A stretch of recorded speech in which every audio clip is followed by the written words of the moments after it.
Happy birthday to you. Hello guys, welcome back to our channel. তো আজকে যাচ্ছে আমরা আবার ঘুরতে। আজকে হচ্ছে 15ই ফেব্রুয়ারি, আজকে ওর বার্থডে।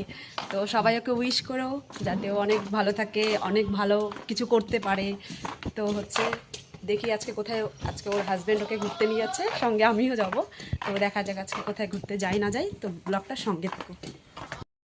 তো দেখো আমরা এখন বেরিয়ে পড়ছি, আর চিন্টু আমাদের সাথে বেরিয়ে পড়ছে। ও ভাবছে আমরা আজকে কোথায় যাব, তো সেজন্য ও আমাদের সাথে বেরোচ্ছিল আর কি। তো এখন আমরা গাড়িতে উঠে পড়লাম, উঠে চিন্টুকে টাটা করে এখন আমরা বেরিয়ে পড়লাম। তো আমরা চলে আসছি মেন রোডের দিকে। আজকে আমরা হচ্ছে 3জন মিলেই যাচ্ছিলাম ঘুরতে আর কি, যেহেতু আজকে প্রিয়াঙ্কার বার্থডে ছিল, তো সেজন্য ওকে ঘুরতে নিয়ে যাচ্ছিল ওর হাজব্যান্ড, আর সঙ্গে আমাকেও নিয়ে গেছিলো। আর এই দেখো এদিকে আমরা হাই হ্যালো করছিলাম। আর আজকে হচ্ছে ওয়েদারটা